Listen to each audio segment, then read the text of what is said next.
This episode of Warp 5 is brought to you by Audible.com, offering more than 180,000 titles for smartphone, tablet, and desktop. To get a free audiobook of your choice and help Trek FM at the same time, visit audibletrial.com/trekfm. And also by Enterprise in Space, an international program of the non-profit National Space Society. Find out how you can help science and education and become a virtual crew member aboard the NSS Enterprise Orbiter by visiting enterpriseinspace.org. And if you want to join in on the conversation and share your thoughts on this episode or any other, please join the Babel Conference, our listeners group on Facebook. Just type Babel, that's B-A-B-E-L, into the Facebook search field. We look forward to seeing you there. Hi, this is Tucker Smallwood from Star Trek Enterprise. You're listening to Trek FM.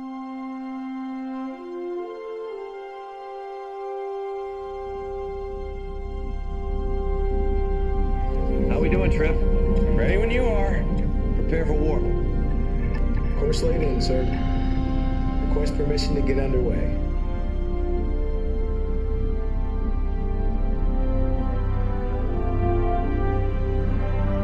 Let's go.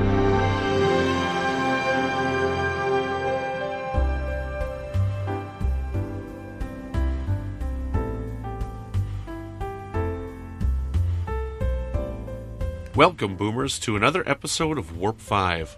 I'm your host, Brandon-Shea Mutala. Today we have a special little interview, and this is going to be the last piece of bonus content that I have from the Albany Northeast Trek Con that happened on the weekend of October 26th. I got to sit down for a little while with J.G. Hertzler, and we got to talk about Kolos, but we talked a lot about his voice acting, his career as a politician, and how he tried to portray himself as Mark Twain and what he did there. We talk about his stage work. We talk a lot about various different aspects of his career. We talk about Martok as well, and how Martok compares a little bit to Kolos, the Klingon from Judgement.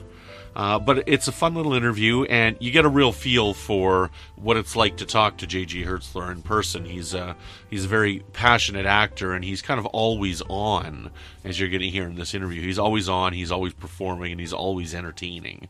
So it was a real joy to sit down and talk with him at the convention, and I really hope you enjoy this little interview. So let's just jump right into my interview with J.G. Hertzler. We're at the Northeast Trek Con. I'm sitting at J.G. Hertzler's table. And Good afternoon, everybody. I'm here with Brandon, and we're going to be asking Brandon some questions about his experience and Trek radio and all things related. So, Brandon, when did you first get into radio? Radio, I actually never got into radio, but I got into podcasting in 2015. And podcasting, does it involve the actual throwing of pods? It does, yes. Like the detergent pods? The detergent pods. And what is your longest cast, then, of a pod? Would it be in meters or feet, do you think? I'm from Canada, so we got meters. You are Canadian. We got meters, yes. 47. Podcasting is very big in Canada, I understand. Podcasting, yes. Yeah. Well, please, if you have any questions for me, Brandon, please feel free. Excellent, right on. We're here to discuss a little bit of your career, and as I'm the host of the Star Trek Enterprise podcast, I'd like to talk to you about Kolos. Oh, well, Kolos has been a big part of my life because my better half, who's sitting here to the right, heard Kolos on the TV. She was doing something else, and she heard this voice on the TV, and she said it sounded like Stacy Keach, right? Yes. It sounded like Stacy Keach. And she said, Stacy Keach, he's on the television. So she came over and looked. She said, oh, Stacy Keach is a Klingon? Huh, interesting. And so then she found out that character was played by J.G. Hertzler, moi. She said, well, I got to get to know that guy. Because she fell in love with Kolos. Okay. Not with Martok. Kolos. But Kolos was the guy. Because Kolos is a lawyer. Mm-hmm. She's a lawyer. Yes, yes. And what I loved about that episode was that in the realm of Klingon justice, if you are tried and found guilty, not only does the accused go to jail, go to prison, but his lawyer goes to prison as well. And I said, that's the way it should be.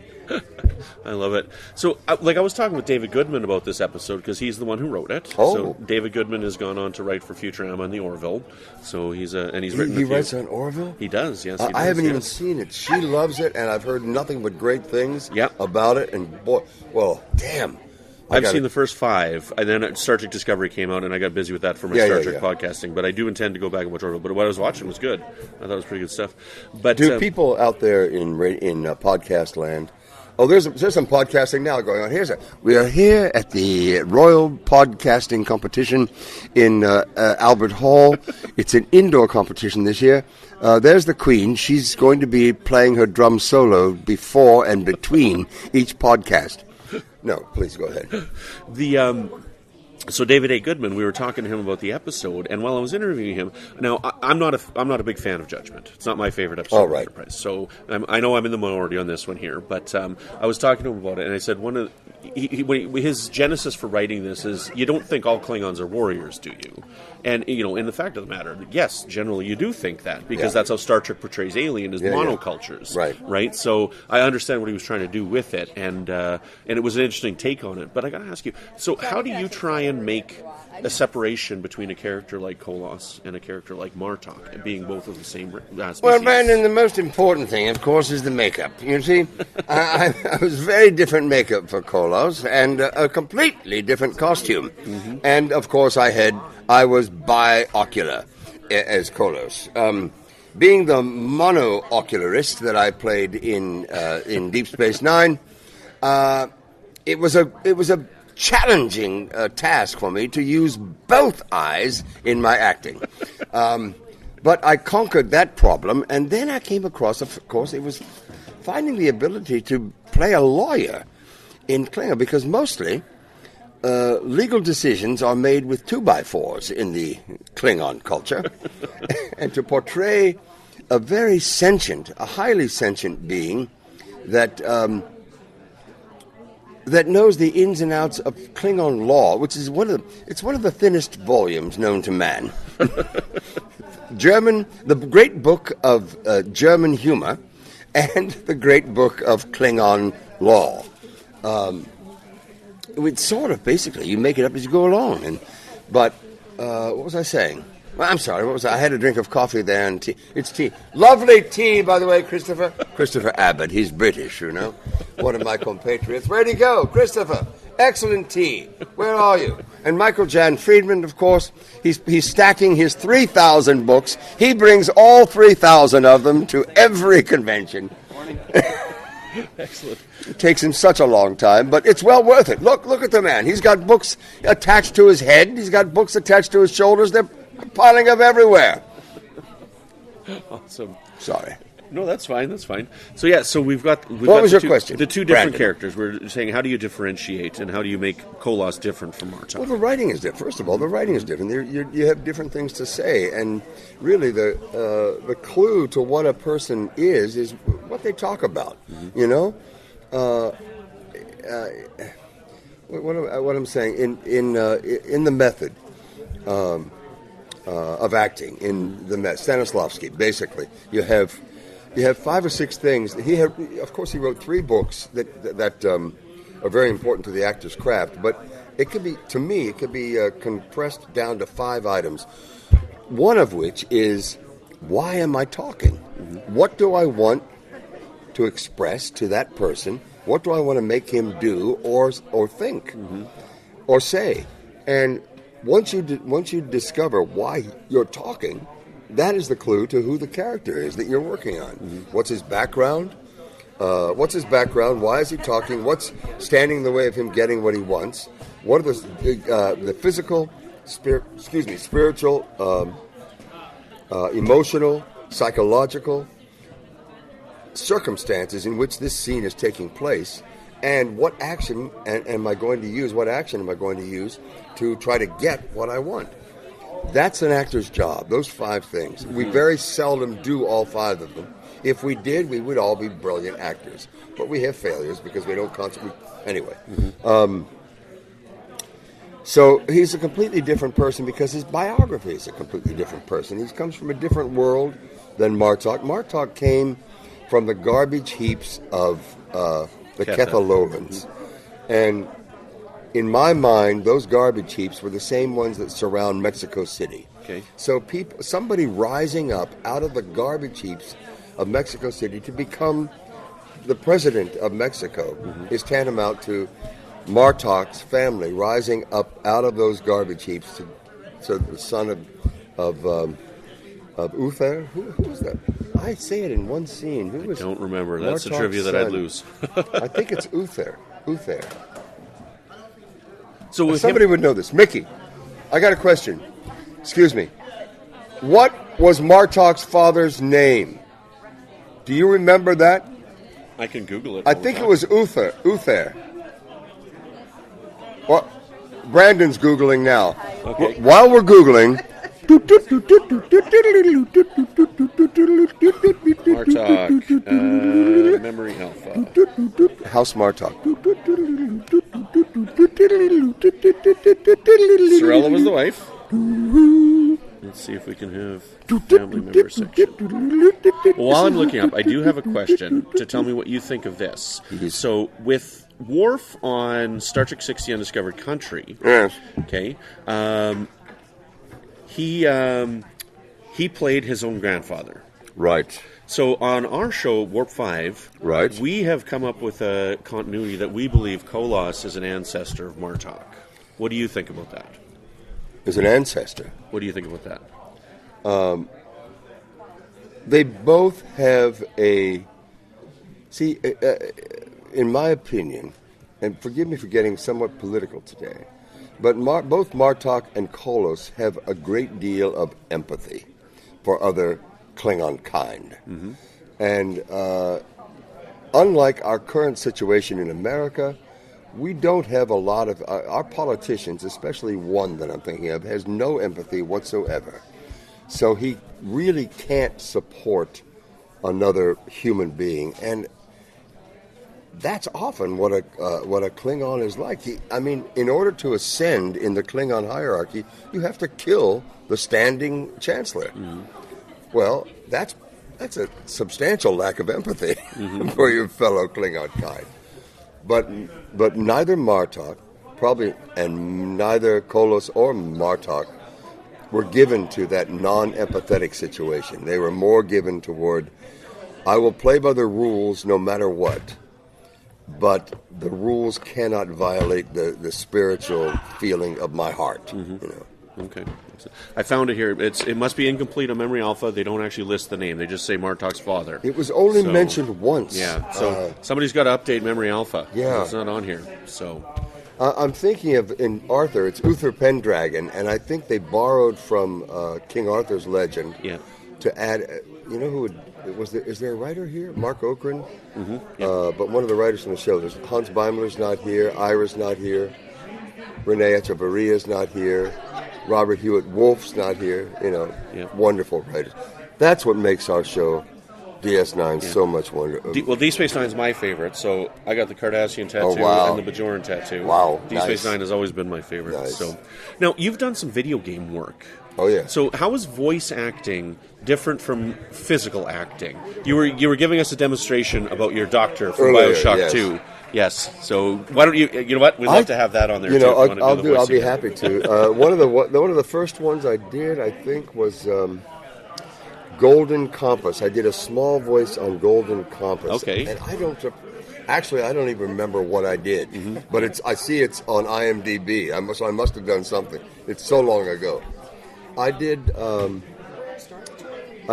Dead Space. I did BioShock. I did Injustice: Gods Among Us. I've done and a lot of Star Trek Online stuff, and Star Trek Armada and earlier Star Trek games. But Dr. Grossman was perhaps one of my most favorite and sympathetic characters. He's a gentleman who dedicates his life to medicine, and he talks like this. Don't argue with me! I am a doctor! Do not say another thing!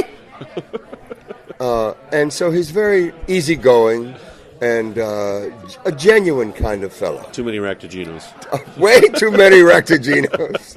He has a direct line like White, like the Jem'Hadar, right? In oh, they've come to arrest me now, I'm afraid. They've come to arrest me. Arrest us. Yes. Oh, these monkeys are ruining it again. Are you making a lot of noise over here, guys? Not me. No, it wasn't me. It was her. Sorry to interrupt your interview, but it's good to see you. Nice to see you. Get away from me. Don't touch me. Get away. Get away. It's funny Yes. though. You'd mentioned that you're like, I did the Cold Compass, but I can't remember quite what it was. It reminded me of something that I heard about a Harry Dean Stanton interview late in his life. Somebody was asking him, and he's interviewing him questions, and he's asking him about the Care Bears movie. And like after a few questions, Harry Dean Stanton, he's like, why the hell are you asking me about this Care Bears movie? And the guy's like, you were in it. And he paused, and he's like, I was?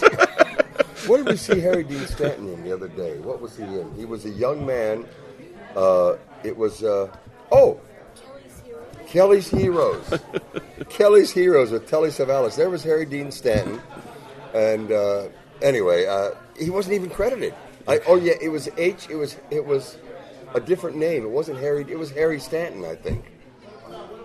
It was, or maybe, it was Harry Stanton. And I said, no, that was Harry Dean Stanton. Anyway, I'm sorry, what was the question? That's right. We're just going. We're just talking. So, But I would like to ask you: are you still doing your political work? So you were running for, if I remember correctly, you were running for Congress, and you were doing it as Mark Twain. Is that still going on? I announced my candidacy as Mark Twain. I was appearing before the Savage Club in Cornell University, and I was speaking. It's so wonderful to see all you ladies and gentlemen here, especially the ladies. You always appear to have that.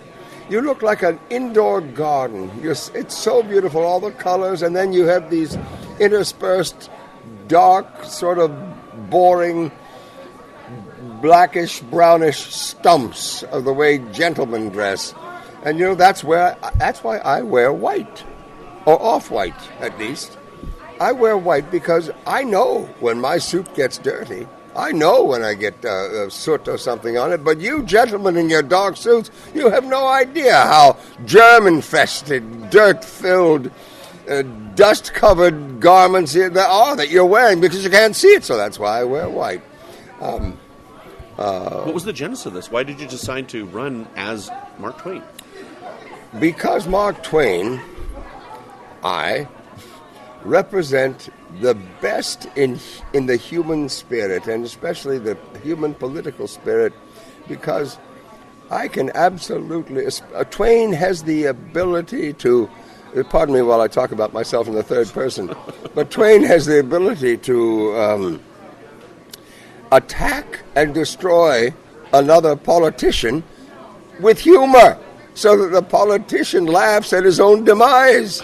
And it was a great gift that America seems to have lost that. We've lost that ability. And now we just attack each other with vitriol, and it leaves everything smelling bad. Mm-hmm. So I wanted Mark Twain to speak on my behalf, and there was nobody else around to do Mark Twain. So Mark came upon me. Now I'm 138 years old, I believe. And I think I'm looking extremely good. Yes. What was I going to say? There was something about Mark Twain that... Well, he said some wonderful things about politics, too. He said, politicians are like diapers. They need to be changed frequently and for the same reason.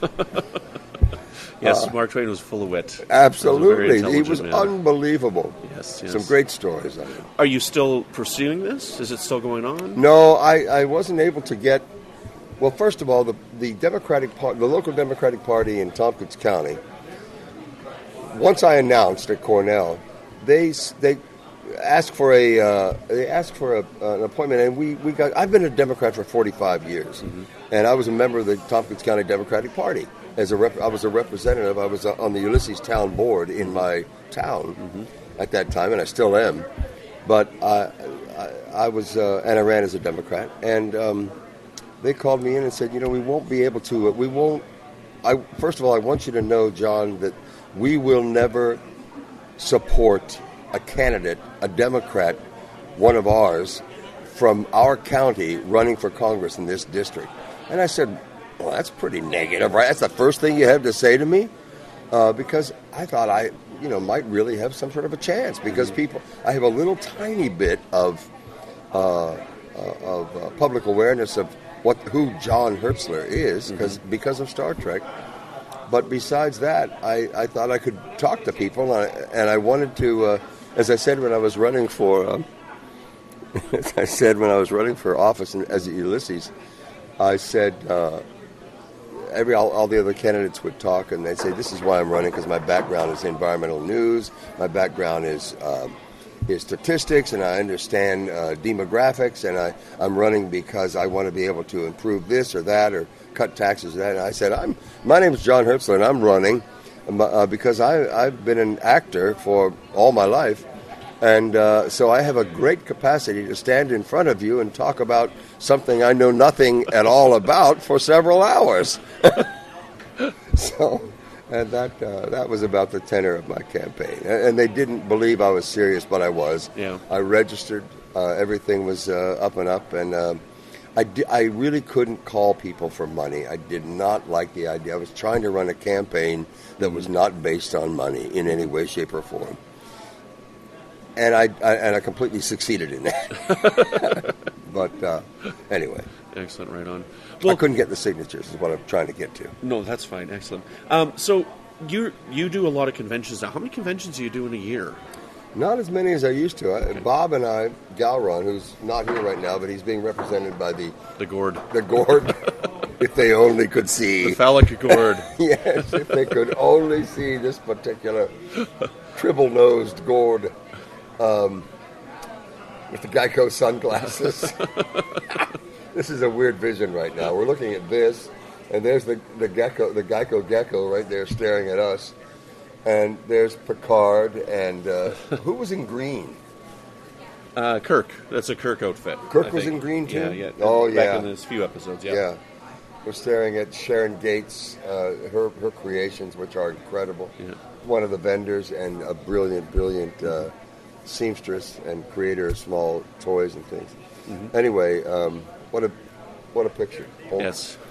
What did you ask me about Galron? Conventions. Oh, yeah. About. So you're not doing as many as you used to? No. I'm only doing 4 or 5 a year, and I used to. There was a time when I was probably doing 15 or 20. Okay. Back right after the show closed. Yeah. That's 20 years ago. Yeah. Anyway. Excellent. Well, 25 since it started. The show ended in 99. Yeah, 99, yeah. Excellent. Well, thank you so much for taking the time to speak with me, John. I really appreciate it. Can you tell the listeners, is there anything you're working on right now that the listeners can watch out for? I'll work on anything that the listeners want to pay me for. You send the check directly to me. You can find my address somewhere, I'm sure. I'll take small bills or large, doesn't matter, no checks. I'm working on Christmas Carol. I'm doing a stage production of Christmas Carol, which is a play that I feel everyone on the face of the earth should watch in whatever language they speak, at least once a year, because it is about living and loving your fellow man as opposed to making profit the only value that has any value. Fred, go back and read or listen to Christmas Carol. Patrick Stewart did a one-man show. It's on tape. I've done several incarnations of Christmas Carol. I end up always playing Marley, the former partner of Scrooge, who comes to him and warns him, either you change your life right now, Ebenezer, and this is how you can do it. I will show you'll have 3 visitors. Yeah. And after those 3 visitors show him what his life has amounted to, he says, basically to himself, you're right. Profit is nowhere in my spirit anymore. I'm going to live for mankind. I dare anybody to show me where the word profit exists in the Declaration of Independence or the Constitution of the United States. It's not what this country is about. That's one of the reasons I was running, and that's one of the reasons I love people to see Christmas Carol. Excellent, right on. Well, if anybody gets a chance to see it, where are you performing? Oh, the Hangar Theater in Ithaca, New York. In Ithaca, New York. Yeah. Excellent, right on. Do you know when the shows are running, or are they running now? I think it starts around November, for previews, November 24th, something like that, right after Thanksgiving, I believe. And it runs until Christmas Eve, December 24th. Yeah. Excellent. Thank you very much, John. I really appreciate you taking the time to speak with me today. Thank you, Brandon. Kapla! Now, please come back often to my podcast because, I have to do some podcasting right now. Excuse me. Do you have the supply of pods for me? Yes, there they are. Here, just put them in this bucket. Okay. And we'll cast them. And you can help me cast them, Brandon. Thank you very much. It's been my pleasure, and come back again soon. I will. Thank you very much.